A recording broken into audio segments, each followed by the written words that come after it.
Hey, what's up, you guys? It's me, Kobe Ashton, and welcome back to your favorite podcast, Coffee with Kobe. Woo! I know y'all probably thought I was gonna make y'all wait, huh? Hell no, I'm back and I'm better, bitch. Yeah, tune in. No, I'm joking. But for real, let's get into today's episode, you guys.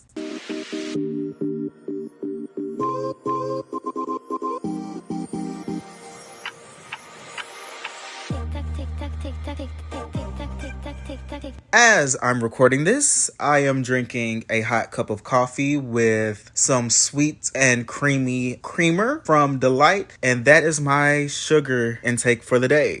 Good ass coffee. This is my fourth cup, you guys, so if I sound unhinged or I sound doped up, if I sound like more energetic than usually, that is why. That is definitely why. That is the only reason why, really. Today's quote of the day is, stop journaling about the life that you want and go be terrible at building it. And I know that's right. We should all be absorbing it. We should all be quiet on the motherfucking creek and put this into actuality. No shade, all tea. And as for the overview of the topics today, for the music category, we have Chat, Over-Sexualized Kids Bop, Destin Conrad, Lyricism is Flopping. Yes, it is. For Life Tings, we have It's Not That Serious, Quiet on the Creek IRL, Invest in a Hobby, and Pandas. After that, we will have our closing remarks, and you know it's whatever flows from my big ass brain. Thank you. So you guys, let's get the fuck into it. When I'm in the chat, so, to kick it off, I want to talk about Chat by Girl Set. They just released that single and everything about it is really damn good. I genuinely appreciate all of the time and effort JYP is taking to put into these girls, especially after what happened with Vicha and the past members. Each one of these girls has a distinct personality, a distinct vibe that meshes well with one another. They gel so effortlessly. And I think that's because of the traumatic experiences they went through. So I'm happy to see that they're getting the shine and the spotlight that they deserve and the love and support that they deserve as well. They are my favorite girl group right now. My favorite global girl group. Thank you. Unfortunately, but fortunately, I will not be going into a deep dive about Girl Set, but no, keep your eye out for them because they the ones. Seriously, the vocals, 10. The bodies, 10. The aesthetics, 10. The concepts, 10. The choreo, 10. The visuals, 10. Everything is a 10 out of 10, highly recommend type shit. And I mentioned them first because this is a group of women. They are all legal. Which comes to the next point. Over-sexualized Kids Bop. I feel like when we're talking about not the average everyday person, and I'm talking male, female, or anything in between, or any other gender. I'm not talking about the appropriateness for that. But we should be giving concepts appropriate to age and demographic, especially when we are performers or public figures. There's no reason that you have minors underdressed or given choreography they should not be performing on a stage in front of thousands of people. There is no reason we're infantilizing adult men and women in order to get a check. We have to remain appropriate, okay, you guys? We have to dress appropriately. And I'm talking about people who are public figures, not the average everyday person. Different circumstances. When you're put on a pedestal, I just feel like there are certain things you shouldn't compromise for your audience. There are certain things a company shouldn't compromise for the humanity and the security of the public figure. But I'm going to leave that on that. Take what you want, leave the rest. A hard truth is sex sells because somebody is buying. And that is the issue. Good gowns. However, they are ill fit and made from questionable materials. Please understand the metaphor. We got to put an end to this shit, people. What the fuck?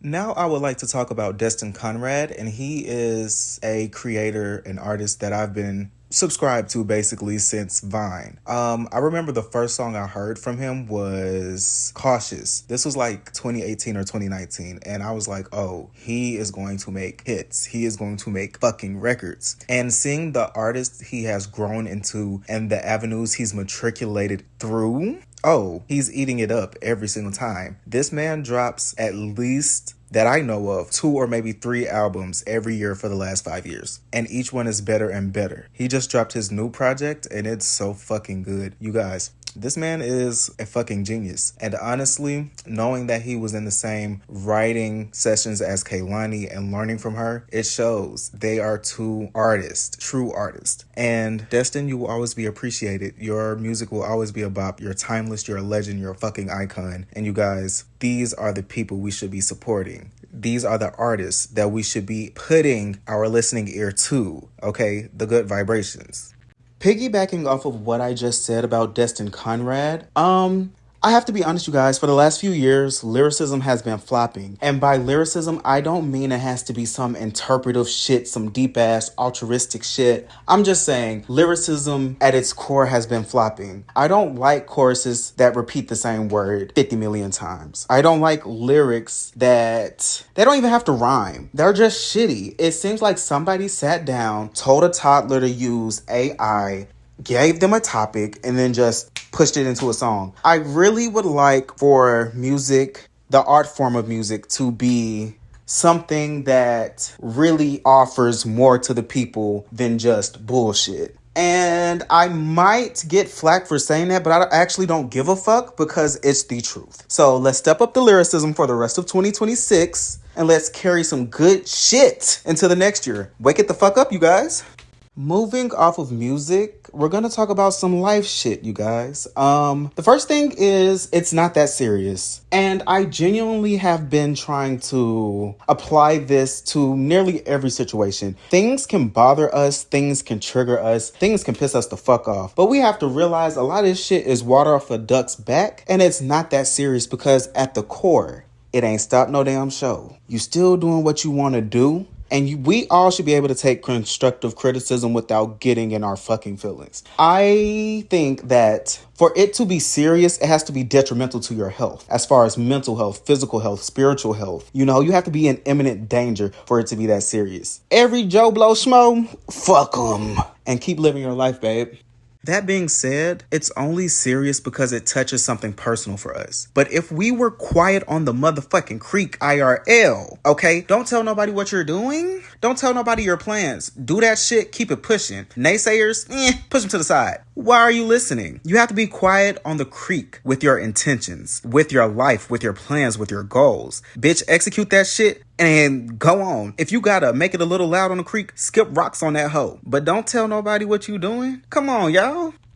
And when we're quiet on the creek, we can think about, investing in hobbies. I think everyone should invest in a hobby, not just for something idle to do with your hands or with your mind, something that helps you sit down, reconnect with yourself, something that you enjoy. And I feel hobbies are attention release. And you never know, you can make some money on the side if you get really good at it. That's why I feel like investing in a hobby will keep you busy. It'll keep you out of other people's shit. It will keep people out your shit. And it will help you reconnect with yourself. See what you like. See what you don't like. See what you want to change up. Or see what you want to go, balls to the wall on. Get a hobby, bitches. Get a hobby. It'll be worth it in the end. Uncle K said so.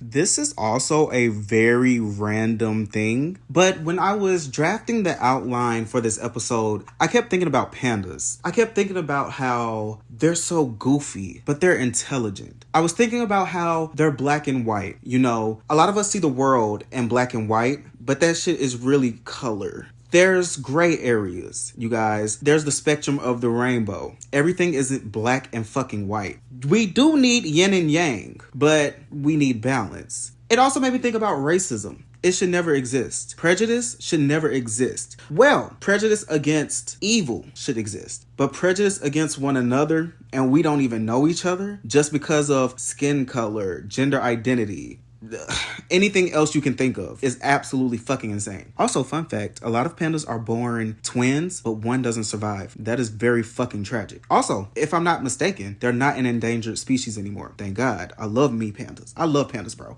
On that note, you guys, it was a pleasure having you. Please return next time I upload. Like, comment, subscribe, share, whatever the fuck you want to do. If you don't want to do anything of those, thank you for listening. And this was Kobe Ashton. See you next time. I don't know if that ending part will be in. If I leave it in, you're welcome.